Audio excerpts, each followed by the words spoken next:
Hello, today we're going to talk about a new international payment method. My group is composed by Dayana Paez, Yamalith Lopez, Brayan Giraldo, and me, Gabriela Rozo. Our topic is BPO, Bank Payment Obligation. And what is it? The Bank Payment Obligation BPO is a mean of payment that are meant to automate international trade operations. Its uniform rules were developed in 2013 by the International Chamber of Commerce, and the greatest impact of this figure is occurring in interiors of Asia and the Far East. This is an irrevocable payment commit provided by one bank to another, which will take place on a certain date of one of the digital data generated by a Swift application of TSU Trade Service Utility or any other similar one based of the your BPO operation of the International Chamber of Commerce. Legal standards. The URBPOS establishes technology standards and legal principle language. The BPO concept in based including strict complicated.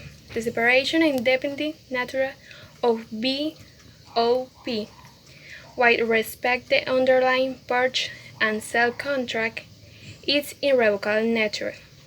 Strict complicated the payment process through a BPO comprises two phases. 1. Establishment, in which of the first reconciliation of the debt of the commercial operation contained is so-called in tandem basically the TMA application itself. Operation contained is so-called until bustling. The TMA application ensues. To grieving rest of irrevocable committee to pay. 2. Enforceability. The promise is subject to verification of complicated of contractual obligation delivered via second reconciliation of data, mailing, invoice, and transfer data, at the which time the BPO becomes payable and enforceable.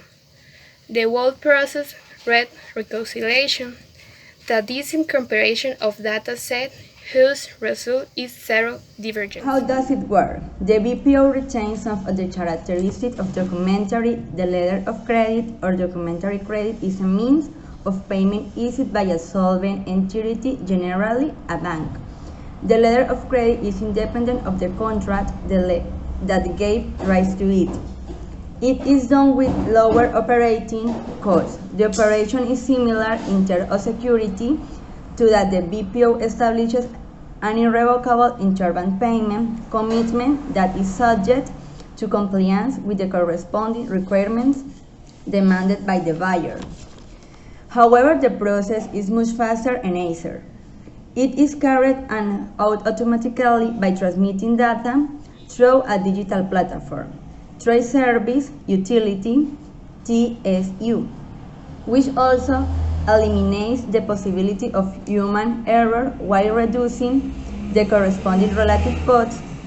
Meanwhile, the original documents that were transmitted from the seller to buyer through the bank in the operation of the letter of credit and constitute their basis of operation will circulate directly between the parts outside the bank in the BPO process. Okay, now we have the conclusions. The main objective of a BPO is to reproduce for open account trading what is already available for a traditional documentary credit. The BPO goes a step further by not seeking to create a parallel world of documentary credits, but seeks to combine the best of both worlds, documentary credit and open account. and the new rules and standards for messaging will allow banks to take advantage of electronic transactions that is available in the business-to-business or B2B environment. In order for these means of payment to have an adequate technological support, the Exchange Network Data Bank has developed its trade service utility to make viable BPOs.